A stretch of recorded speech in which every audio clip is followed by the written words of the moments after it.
Serum 2 just came out today. There's some extremely sick features in it. There's some extremely dumb features in it. And there's some stuff that I haven't seen anyone cover that's kind of hidden in the owner's manual that are absolutely insane that we're going to cover today. Today we're going to talk about some of the features that they totally missed on and some of the features that are super sick that I'm hyped they did. Some of the stuff that you probably didn't know it could do, and give an overall first opinion of Serum 2. Before we hop into the video, quick announcement for you guys. I recently dropped a super fire complete start to finish music production course. It's designed to give you every single tool you're ever gonna need to produce professional quality music in 30 days, either if you're totally brand new or if you've been producing for a while but you're just struggling to get your sound to the next level. It's over 17 hours of content distributed over 30 days of learning. We also have a super fire community where you can hop in and ask questions, free monthly sample packs, all kinds of cool stuff. Also, we've recently worked out a deal where if you sign up for the course, we can actually give you guys educational discounts on Ableton Live, FabFilter, Isotope, Sound Toys, Kilohertz, Arturia, and Output. So you can literally save thousands of dollars. And as of right now, the course is on sale, so it costs less than dinner. So definitely worth it, definitely worth checking out. Let's get into the video. So the first thing you'll notice is it got a huge facelift. Everything looks newer, it looks more modern. With all the competitors coming out, Current, Phase Plant, even Pigments, they definitely needed to kind of update everything because there's some of these synths are just so beast, and while Serum's the GOAT, it for sure needed a little bit of a facelift.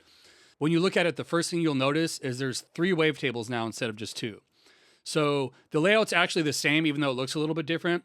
We have our sub generator here, oscillator A, oscillator B, oscillator C. Now our noise module is over here, and we have the same filter module. So by now, I'm sure there's a million and one videos out of the common stuff that everybody's going to review and talk about. Let's first touch on some of the things that nobody's talking about that Serum 2 can do. So the first thing they've integrated that's really cool is a totally revamped sampling algorithm. So we can input a sample here instead of having to do it in like a wavetable form and all that stuff. We can literally drag and drop a sample right here and either go straight into effects or affect it right here. So this is a new feature that I haven't seen anyone talking about, and that's multi-sample mode. We're going to come up here to wavetable and we're going to select multi-sample. Now this module's switched into multi-sample mode. We can actually import our own SFZ file, or we can come here and look at some of the factory ones. Let's look at a mallet. So the easiest way to explain what multi-sample mode is doing is if you're familiar at all with like Kontakt libraries, basically they have multiple different samples assigned to each key that are velocity sensitive and are actually playing different samples. So just like a Kontakt library would, for one key, notice how we're getting those changes just by pressing the velocity in a different way. So if we're playing a violin, it's going to sound different if we're physically playing it, if we strum it harder or softer. And that's what this is replicating right here.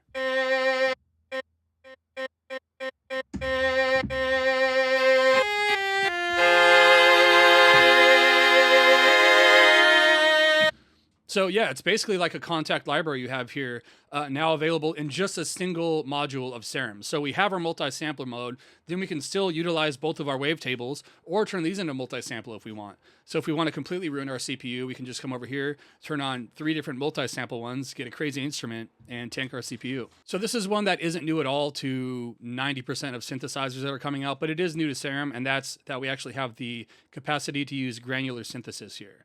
So if we come down here where we selected multi-sample, we can now go to granular. And we can drag and drop a sample in here.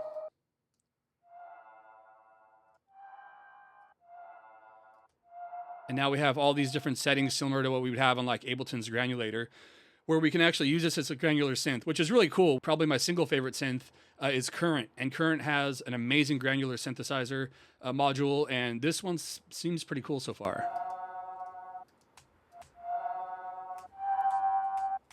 So while we're talking about the different modes, let's touch on what spectral mode is. So spectral mode creates new sounds by analyzing and resynthesizing the incoming audio's frequency spectrum. So what does that mean? It's basically using a frequency spectrum of a sound to create a new sound. So this is perfect for like evolving timbres, unnatural transformations, and some more experimental kind of sound design stuff.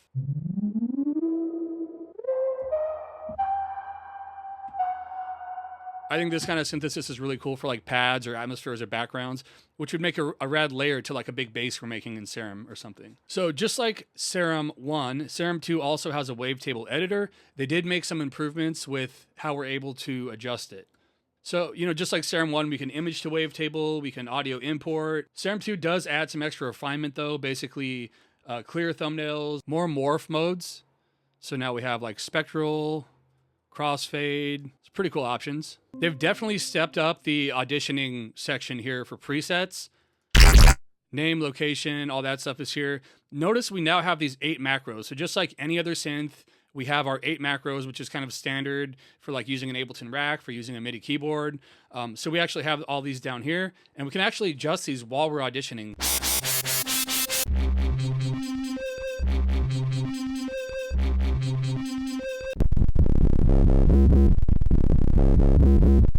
So that's a really cool touch. So we can really take a listen to a preset before we load it.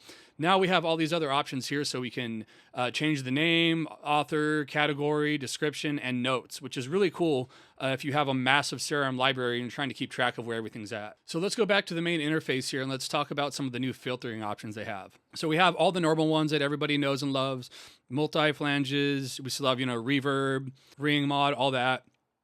But now we have S2 filters. So the first one you're going to see up here is WSP, which actually stands for WASP. So this is a circuit model filter that can cause like a buzz or kind of like a burble. So almost like a nice distortion coming from your filter. It's based off some vintage British synths. It's kind of like squishy and has a fuzzy resonance character. I think this one's going to be super dope for some wubs.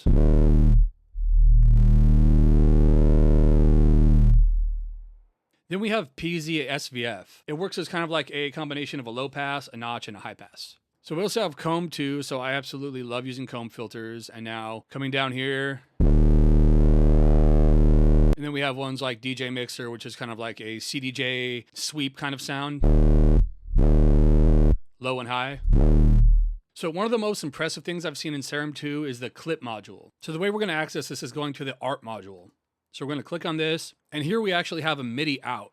So we can actually choose MIDI out, clip player on, and basically this is working as an internal MIDI sequencer, which is really cool. So we can, without having to do all like the janky LFO work we've done previously to make like arpeggios and whatnot, we can do that in here. So it's just one more thing that we can do internally, program arpeggios. Then coming into actual clip mode, now we have a legitimate piano roll, which oddly enough looks like a FL Studio piano roll. I'm not going to comment on that.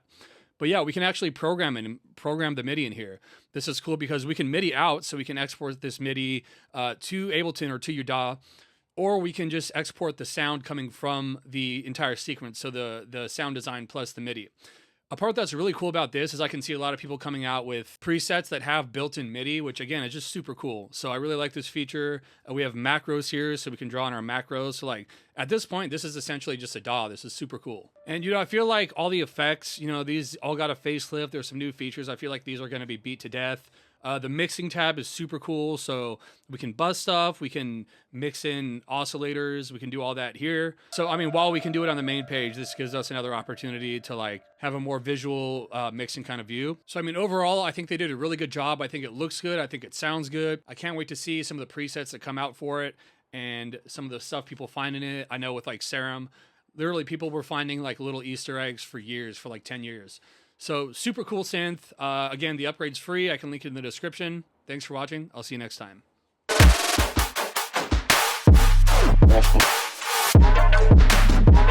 Mom.